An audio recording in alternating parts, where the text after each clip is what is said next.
नमस्कार, बहुत स्वागत आपका अनादि टीवी पर। मैं हूं आपके साथ पारुल। बड़ी खबर से बुलेटिन की शुरुआत कर रहे हैं और इस वक्त बड़ी खबर आपको बता दें दिल्ली से है, जहां नड्डा से मुलाकात के बाद शिवराज का बयान सामने आया है। अपनी भूमिका पर पूर्व मुख्यमंत्री ने बयान दिया है। उन्होंने कहा, जो भूमिका पार्टी तय करेगी वो मैं करूंगा। हम राज्य में भी रहेंगे, केंद्र में भी रहेंगे। शिवराज के बयान के कई मायने निकाले जा रहे हैं। उन्होंने कहा है, जो भूमिका पार्टी तय करेगी वो मैं करूंगा, लेकिन साथ ही वो ये भी कह रहे हैं कि हम राज्य में भी रहेंगे, केंद्र में भी रहेंगे।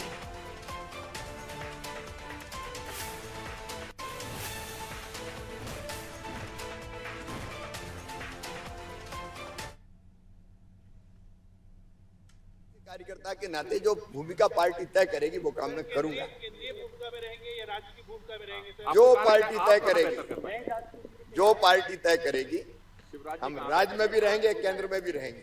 आप कहाँ बेहतर कर पाएंगे, आपको क्या लगता है? मैं मेरे बारे में सोचते नहीं। देखो, जो अपने बारे में सोचता है वो अच्छा इंसान नहीं होता। अगर आप एक बड़े मिशन के लिए काम करते हो तो पार्टी तय करती है आप कहाँ काम करोगे। जो पार्टी तय करेगी। अभी कुछ डिसाइड नहीं, अभी तो इस यात्रा में कुछ जगह मुझे जाने को कहा जाएगा और मैं दक्षिण के राज्यों में जाऊंगा। एक पार्टी के तो ये बयान आपने सुना, पूर्व मुख्यमंत्री शिवराज सिंह चौहान कि दक्षिण के राज्यों में भी जाऊंगा, लेकिन क्या उन्हें भूमिका दी जा रही है इस पर कोई भी क्लैरिटी नहीं है। मनोज वर्मा जी हमारे पॉलिटिकल एडिटर हैं, हमारे साथ इस खबर पर जुड़े हुए हैं। उनसे और भी समझने की कोशिश करेंगे कि मनोज जी, जब लौटे दिल्ली से शिवराज, नड्डा से मुलाकात के बाद जब उनसे पूछा गया कि क्या भूमिका, तो उन्होंने बहुत कुछ साफ नहीं कहा है। क्या समझे, क्या मायने निकाले उनकी बातों के, जब वो कह रहे हैं दक्षिण राज्य में रहूंगा, वहां पर भी काम करूंगा, फिर वो कह रहे हैं राज्य में भी रहूंगा, केंद्र में भी रहूंगा। देखिए, सीधे तौर पर भले शिवराज सिंह चौहान ये कह रहे हैं कि मैं यहाँ दक्षिण में भी काम करूंगा, दिल्ली में भी रहूंगा, मध्य प्रदेश में भी, और 1 घंटे की मुलाकात चली दोनों नेताओं के बीच, तो इसका मतलब है कि उनको जो नई जिम्मेदारी दी जा रही है उसके बारे में उनको इशारा कर दिया गया है कि अब आगे की राजनीति उनको कहाँ और कैसी करना है और पार्टी उनको क्या काम सौंपने जा रही है। और वैसे भी जेपी नड्डा के साथ लंबे समय तक शिवराज सिंह ने काम किया है, क्योंकि युवा मोर्चा में जब जेपी नड्डा राष्ट्रीय अध्यक्ष थे तब शिवराज सिंह चौहान उनके राष्ट्रीय सचिव हुआ करते थे।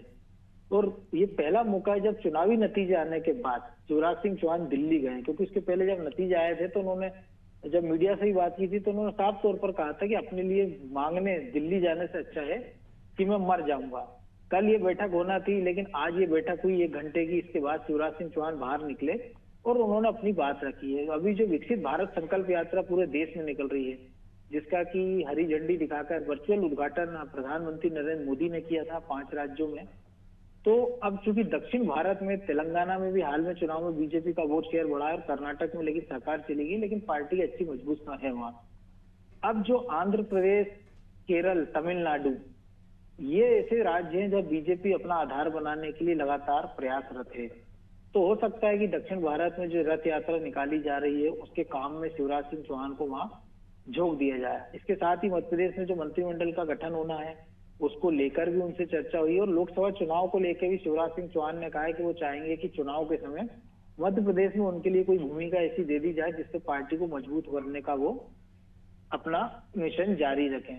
और जहां तक एक संकेत उन्होंने ये भी दिया है कि जो एक कहा जा रहा था कि मोहन यादव चूंकि मुख्यमंत्री बन गए और ये पूर्व मुख्यमंत्री है 17 साल के, तो क्या राज्य की राजनीति में कोई दिक्कत नहीं आएगा। तो इसको लेकर उन्होंने साफ तौर पर कहा कि भाजपा में कोई छोटा बड़ा नहीं होता है और डॉक्टर मोहन यादव, चूंकि मैं विधायक हूं तो वो मेरे भी नेता हैं और वो मैंने जो काम आगे किए हैं वो उसको वो आगे बढ़ाते रहेंगे। तो कुल मिलाकर कह सकते हैं कि अभी, क्योंकि अभी मंत्रिमंडल विस्तार की कोई सुगबुगाहट नहीं है, तो माना जा रहा है कि पार्टी जब तक संगठन में भी कोई काम दिए बिना उनको कोई जिम्मेदारी दे देगी, जैसे जन संकल्प, जो संकल्प यात्रा, उसका उनको प्रभारी बनाया जा सकता है कुछ राज्यों का।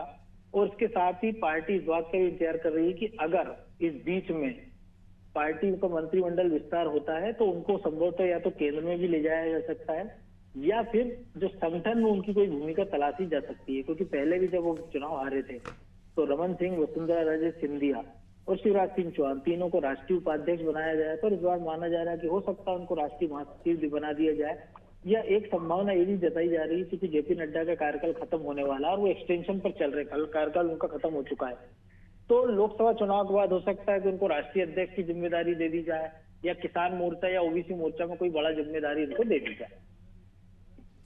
बिल्कुल, अब देखना दिलचस्प होगा कि आगे राजनीतिक भविष्य किस तरह से शिवराज सिंह चौहान का आगे जाता है, और बहुत ही महत्वपूर्ण हो जाता है क्योंकि मध्य प्रदेश में लोकप्रिय नेता के रूप में वो जाने ही जाते हैं।